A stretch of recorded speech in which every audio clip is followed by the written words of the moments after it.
무상교육이라면서 왜 신청을 또 해야 하나요? 기본 과정은 지원되지만 적용 방식은 다를 수 있습니다. 만 4살 자녀를 둔 가정이라면 최근 유아교육비와 관련된 정책 변화 이야기를 한 번쯤은 접하셨을 가능성이 있습니다. 아이가 4살이 되면 단순히 돌봄의 개념을 넘어 본격적인 교육 활동이 시작되는 시기이기 때문에 가정에서 체감하는 비용도 이전과는 다르게 느껴질 수 있습니다.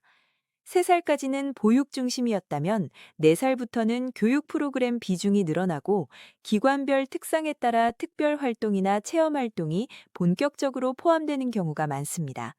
그만큼 월 고정 지출이 증가하는 구간이라고 볼 수 있습니다. 현재 3살에서 5살까지는 누리과정이라는 제도를 통해 기본적인 보육료와 교육비가 지원되고 있습니다. 이 제도는 소득과 관계없이 일정 금액을 지원하는 구조로 운영되어 왔습니다.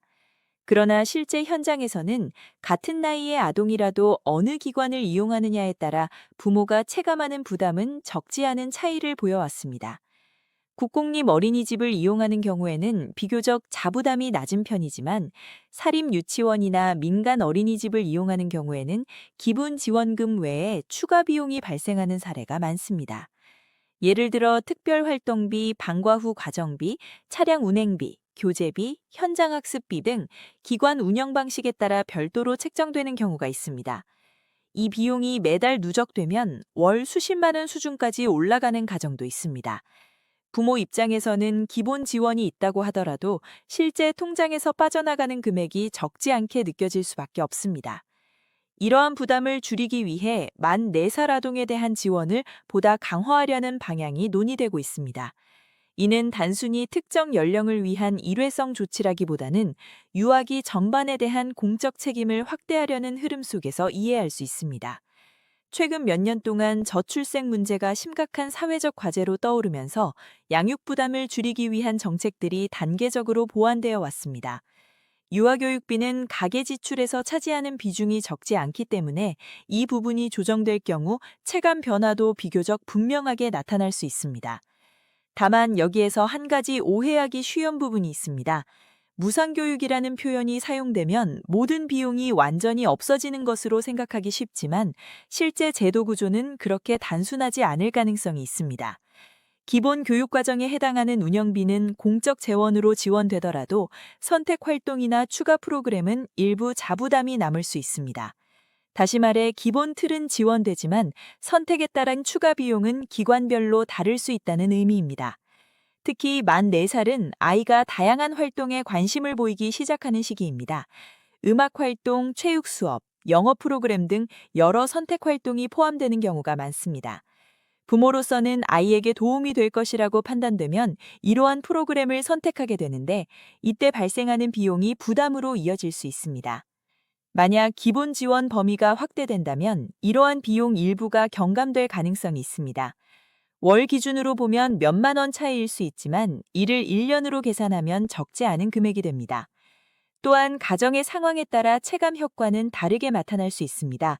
이미 국공립 기관을 이용하며 자부담이 낮은 가정은 변화폭이 크지 않을 수 있지만 사립기관을 이용하며 추가 비용을 부담해온 가정은 비교적 체감 변화가 크게 나타날 가능성이 있습니다.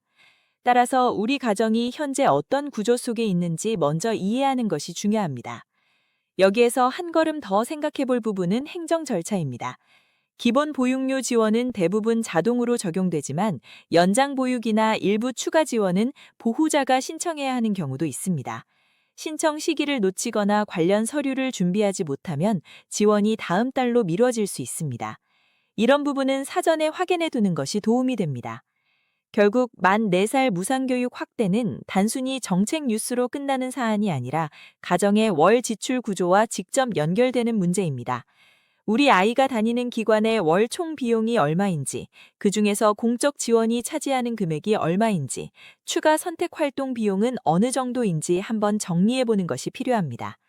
제도의 방향은 부담 완화 쪽으로 이어질 가능성이 있지만 세부 적용 방식에 따라 체감 차이는 달라질 수 있습니다. 그렇기 때문에 정확한 구조를 이해하는 것이 무엇보다 중요합니다.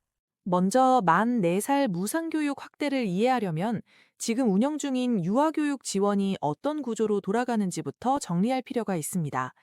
많은 분들이 지원이라고 하면 그냥 돈을 받는다고 생각하시지만 실제로는 아이가 다니는 기관 유형에 따라 지원의 이름도 다르고 적용 방식도 다릅니다.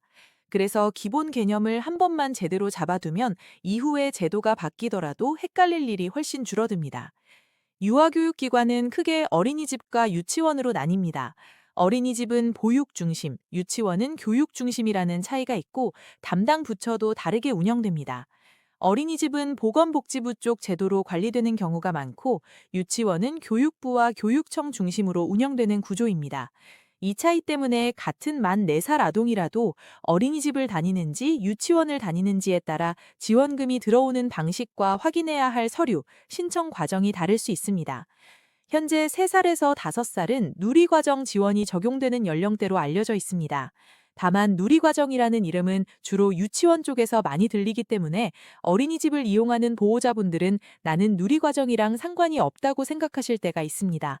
그런데 실제로는 같은 연령대 유아에 대해서 어린이집은 보육료 형태로, 유치원은 교육비 형태로 비슷한 취지의 지원이 적용되는 구조라고 이해하시면 됩니다. 표현만 다르고 취지는 유사한 부분이 있습니다. 지원 항목을 좀 더 쉽게 나누면 크게 3가지로 생각할 수 있습니다. 첫째, 기본 과정 지원, 둘째, 방과 후나 연장 시간 지원, 셋째, 선택 활동이나 추가 비용입니다. 기본 과정은 대부분의 아이들이 이용하는 표준 시간에 해당하는 프로그램이고 이 부분은 공적 지원이 상대적으로 안정적으로 적용되는 편입니다. 반면 방과 후 과정이나 연장 보육은 가정의 돌봄 상황에 따라 필요한 시간이 달라지기 때문에 조건이 붙는 경우가 있습니다. 예를 들어 맞벌이 가정이거나 돌봄 공백이 있는 경우에 연장 이용이 인정되는 식으로 운영될 가능성이 있습니다. 마지막으로 선택 활동이나 추가 비용은 기관마다 차이가 큰 부분입니다. 특별 활동, 외부 체험, 교재, 준비물, 차량 이용, 행사 비용 등 기관 운영 방식에 따라 책정될 수 있습니다. 그래서 무상교육이라는 표현을 들었을 때도 이 3번째 영역이 포함되는지 여부가 체감 비용을 결정짓는 중요한 기준이 됩니다. 기본 과정만 무상으로 확대되는 것인지, 방과 후까지 포함되는 것인지, 또는 일부 추가 비용까지 지원 범위에 포함되는지에 따라 가정이 실제로 부담하는 금액은 크게 달라질 수 있습니다. 국공립과 사립의 차이도 이해하셔야 합니다. 국공립기관은 기본적으로 운영비 일부가 공적으로 지원되기 때문에 학부모 부담이 상대적으로 낮은 편입니다. 반면 사립기관은 운영 방식이 다양하고 프로그램 구성이 풍부한 대신 추가 비용이 발생하는 경우가 많습니다. 물론 모든 사립이 비싸고 모든 국공립이 저렴하다고 단정할 수는 없지만 일반적으로 국공립은 비용이 안정적이고 사립은 기관별 편차가 크다고 이해하시면 도움이 됩니다. 또 하나 중요한 포인트가 있습니다. 지원은 자동으로 적용되는 것과 보호자가 선택하고 확인해야 하는 것이 섞여 있다는 점입니다. 기본 보육료나 기본 교육비 지원은 대부분 아이가 등록되어 있으면 적용되는 편이지만 연장 이용이나 방과 후, 과정, 일부 추가 지원은 보호자의 신청이나 동의가 필요할 수 있습니다. 특히 기관을 옮기는 시기나 어린이집에서 유치원으로 전환하는 시기에는 지원 방식이 바뀌기 때문에 보호자가 반드시 한 번 더 확인해야 합니다. 예를 들어 어린이집에서 받던 보육료 지원이 유치원 교육비 지원으로 자동 전환되지 않는 경우가 있을 수 있고 이때는 전환 신청이나 관련 절차가 필요할 가능성이 있습니다. 주소지와 등록 정보도 영향을 줄 수 있습니다. 지원은 대체로 주민등록상 주소지와 기관 소재지의 행정처리 기준에 따라 적용되기 때문에 아이가 조부모와 지내며 다른 지역 기관을 이용하는 경우에는 확인할 사항이 늘어날 수 있습니다. 또한 보호자 정보가 변경되거나 가족관계 등록이 변동되는 경우에도 지원 자격 확인 절차가 필요할 수 있습니다. 이런 부분은 드물지만 한 번 발생하면 그달 지원이 누락되는 사례도 있을 수 있기 때문에 사전에 점검해 두는 것이 좋습니다.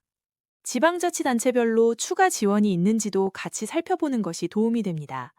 중앙정부 지원과 별개로 지자체가 자체적으로 교육비나 보육 관련 비용을 보태는 경우가 있습니다. 같은 연령, 같은 기관 유형이라도 지역에 따라 지원이 조금 더 붙을 수 있고 반대로 지원 항목이 제한되는 경우도 있을 수 있습니다. 그래서 정책 발표가 나왔다고 해서 모든 지역이 똑같이 움직인다고 생각하기보다는 우리 지역에서 어떤 방식으로 적용되는지 안내문을 확인하는 습관이 필요합니다. 여기까지 정리해 보겠습니다.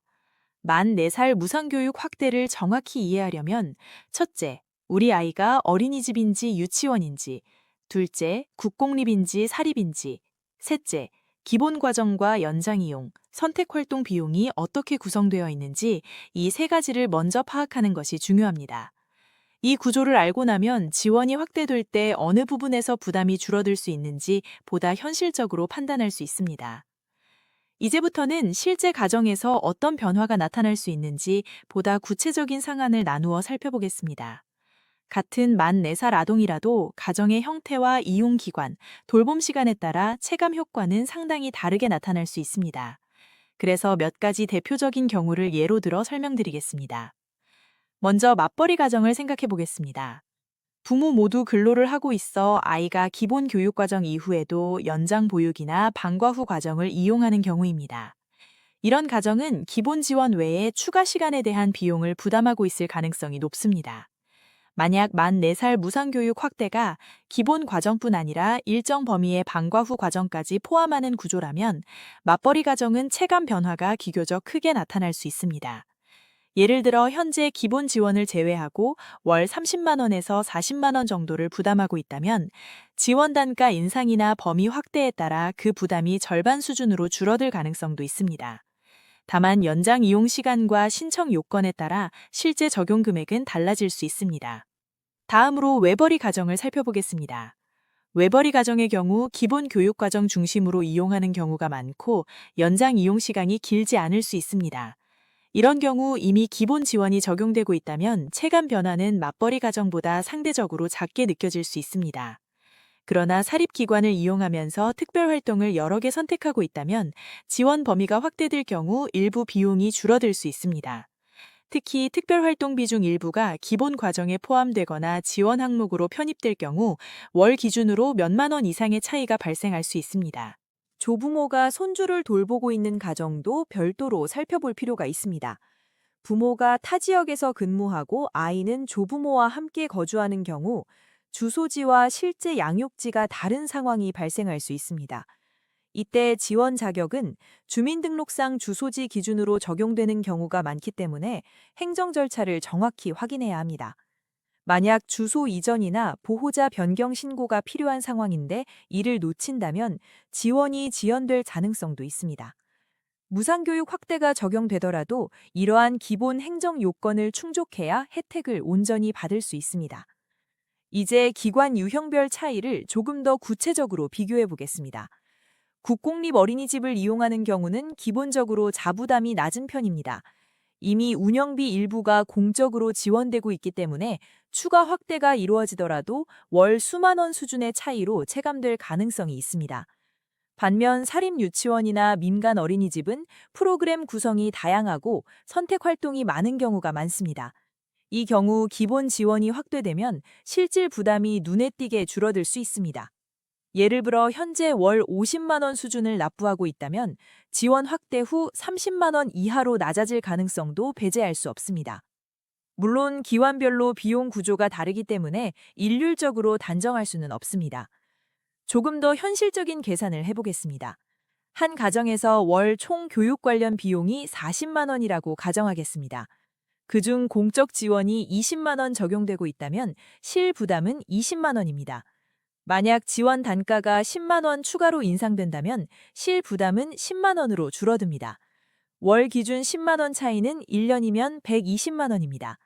아이가 4살과 5살, 두 해 동안 동일한 구조가 유지된다면 240만 원 차이가 발생합니다. 이런 방식으로 계산해보면 제도 변화가 가계에 미치는 영향을 보다 구체적으로 이해할 수 있습니다. 또 하나 중요한 부분은 신청 시기와 절차입니다. 보육료나 교육비 지원은 대부분 자동 적용되지만 연장 보육이나 추가 지원은 보호자의 근로 확인 서류 제출이 필요한 경우가 있습니다. 근로 시간이나 사업자 등록 여부에 따라 인정 시간이 달라질 수 있기 때문에 현재 근무 형태와 제출 서류를 점검하는 것이 좋습니다. 특히 직장을 옮겼거나 근무 시간이 변경된 경우에는 관련 정보를 업데이트하지 않으면 기존 지원이 조정될 수 있습니다. 지방자치단체의 추가 지원도 변수입니다. 일부 지역에서는 유아교육비를 추가로 지원하거나 급식비 일부를 보조하는 제도를 운영하고 있습니다. 만 4살 무상교육 확대와 지역 지원이 동시에 적용될 경우 체감 부담은 더 줄어들 수 있습니다. 반대로 지역 재정 상황에 따라 일부 항목이 조정될 가능성도 있습니다. 따라서 중앙정부 발표와 함께 거주 지역의 공지사항을 확인하는 것이 필요합니다. 조금 어렵게 느껴지셨다면 다시 한번 설명드리겠습니다. 만 4살 무상교육 확대의 핵심은 기본 지원 단가 인상이나 적용 범위 확대를 통해 가정의 월 부담을 줄이려는 데 있습니다. 그러나 우리 아이가 다니는 기관 유형, 선택 활동 여부, 연장 이용 시간, 신청 절차에 따라 실제 체감 금액은 달라질 수 있습니다. 그래서 단순히 무상이라는 표현만 듣고 판단하기보다는 현재 납부 구조를 기준으로 비교해 보는 것이 중요합니다. 마지막으로 가계 재정 측면에서 생각해 보겠습니다. 매달 5만 원 차이도 1년이면 60만 원입니다. 10만 원이면 120만 원입니다. 이 금액은 적지 않은 규모입니다. 그만큼 제도 변화는 단순한 행정 뉴스가 아니라 생활 문제와 직결됩니다. 아이가 초등학교에 들어가기 전까지 몇 년간 누적되는 금액을 생각해 보면 지원 확대가 장기적으로 가계에 어떤 영향을 미칠지 가늠해 볼 수 있습니다. 결국 중요한 것은 계산입니다. 현재 월 납부 총액, 공적 지원 금액, 추가 선택 비용을 정리해보고 지원 확대가 적용될 경우 어느 부분이 줄어드는지 따져보는 것입니다. 그렇게 하면 정책 발표가 추상적인 문장이 아니라 우리 가정의 숫자로 바뀌게 됩니다. 그 순간부터 체감은 훨씬 분명해질 수 있습니다. 유아 교육비는 단순히 교육기관에 납부하는 금액만으로 끝나지 않습니다. 교재비, 급식비, 현장 체험비, 특별 프로그램비 등 세부 항목이 여러 개로 나뉘어 있고 이 항목들이 매달 조금씩 더해지면서 실제 체감 부담이 형성됩니다. 그래서 총액만 보는 것보다 항목별 구조를 나누어 이해하는 것이 중요합니다. 기본 교육과정은 대체로 오전부터 오후 초반까지 운영되는 표준 프로그램입니다. 이 시간대의 운영비는 공적 지원의 핵심 대상이 되는 경우가 많습니다. 그러나 오후 시간대에 이루어지는 방과 후 과정은 기관마다 운영 방식이 다릅니다. 일부는 필수처럼 운영되지만 제도상으로는 선택 영역에 속하는 경우도 있습니다. 이런 구조에서는 기본 과정만 확대 지원되고 방과 후 과정은 기존 자부담 구조를 유지할 가능성도 있습니다. 반대로 방과 후 과정까지 포함되는 방향으로 조정된다면 체감 변화는 훨씬 커질 수 있습니다. 특별 활동비 역시 가정별 체감 차이를 크게 만드는 요소입니다. 음악, 체육, 영어, 미술 등 외부 강사가 참여하는 프로그램은 월 단위로 추가 비용이 발생하는 경우가 많습니다. 기관에 따라 한 과목만 운영하는 곳도 있고 여러 과목을 묶어 운영하는 곳도 있습니다. 만약 정책 확대 과정에서 일부 특별 활동이 기본 과정 안으로 흡수되거나 지원 항목에 포함된다면 부모의 부담은 자연스럽게 줄어들 수 있습니다. 그러나 모든 특별 활동이 전면 지원되는 구조는 아닐 가능성도 있으므로 이 부분은 기관별 안내를 확인하는 것이 필요합니다. 차량 운행비도 생각해볼 항목입니다. 특히 외곽 지역이나 맞벌이 가정은 차량 이용을 선택하는 경우가 많습니다. 차량비는 지원 대상에서 제외되는 경우가 적지 않았기 때문에 무상교육 확대와 직접 연결될 가능성도 없습니다. 이런 항목은 여전히 자부담으로 남을 수 있습니다. 급식비 역시 기관별 차이가 존재합니다. 일부는 기본 지원에 포함되는 구조지만 추가 간식비나 특별식단 운영비는 별도로 청구되는 경우도 있습니다. 따라서 무상교육 확대가 적용되더라도 급식 관련 세부 항목은 그대로 유지될 수 있습니다. 결국 전체 부담이 완전히 사라지는 구조라기보다는 일부 핵심 항목이 경감되는 방향으로 이해하는 것이 현실적입니다. 가정의 소득 수준도 체감 차이에 영향을 줄 수 있습니다. 기본 지원은 보편적으로 적용되더라도 추가 지원이나 연장 이용 시간 인정 범위는 소득과 근로 여부에 따라 달라질 가능성이 있습니다. 맞벌이 가정은 연장 이용 시간이 길어질 수 있고 이에 따라 지원 범위가 넓어질 가능성이 있습니다. 반면 이용 시간이 짧은 가정은 기본 과정 중심의 지원만 적용될 수 있습니다. 이제 연간 단위로 계산해 보겠습니다. 월 기준으로 5만 원 차이가 발생한다면 1년이면 60만 원입니다. 10만 원이면 120만 원입니다. 만약 지원 확대가 월 15만 원 정도의 부담 경감을 가져온다면 1년은 180만 원입니다. 4살과 5살 2해 동안 동일하게 적용된다면 360만 원 규모가 됩니다. 가게 입장에서는 적지 않은 금액입니다. 아이 한 명 기준이 이 정도라면 두 자녀 이상 가정은 차이가 더 커질 수 있습니다. 특히 형제 자매가 비슷한 연령대에 몰려있는 경우에는 교육비 부담이 동시에 발생합니다. 이런 가정에서는 지원 확대의 체감 효과가 더욱 분명하게 나타날 수 있습니다. 또 하나 고려해야 할 부분은 기관 이동입니다. 어린이집에서 유치원으로 옮기거나 사립에서 국공립으로 전환하는 경우 지원 구조가 달라집니다. 이 과정에서 전환 신청이나 정보갱신이 제대로 이루어지지 않으면 지원이 한 달 이상 지연될 수 있습니다. 특히 학기 시작 시점이나 연말정산 시기에는 행정 처리 건수가 많아 지연이 발생할 가능성도 있습니다. 부모의 근로 형태가 바뀌는 경우도 변수입니다. 근로시간이 줄어들거나 사업을 정리하는 경우 연장 이용 인정 시간이 줄어들 수 있습니다. 반대로 새로운 직장으로 이동하면서 근로시간이 늘어나면 추가 지원 대상이 될 가능성도 있습니다. 이런 변화는 자동 반영되지 않을 수 있으므로 보호자가 직접 신고해야 하는 경우가 많습니다. 지방자치단체별로 추가로 제공되는 보조금도 확인 대상입니다. 일부 지역은 교육비 일부를 추가 지원하거나 특정 연령에 대해 현금성 지원을 병행하기도 합니다.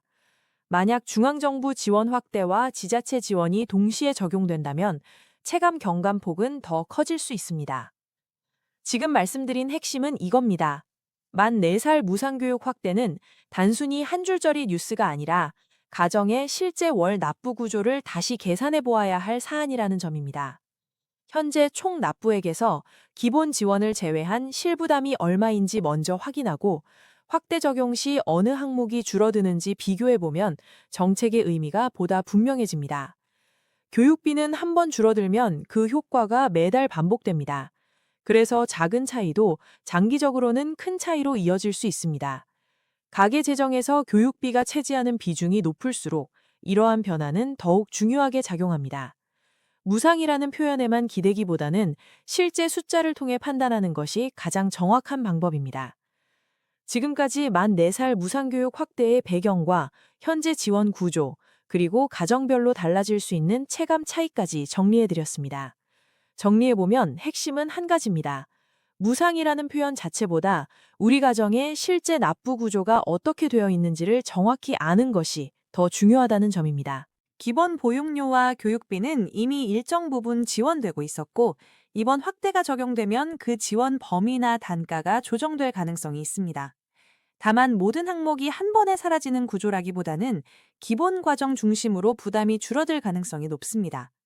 방과 후 과정이나 특별활동, 차량비처럼 기관 운영에 따라 달라지는 항목은 여전히 자부담이 남을 수 있습니다.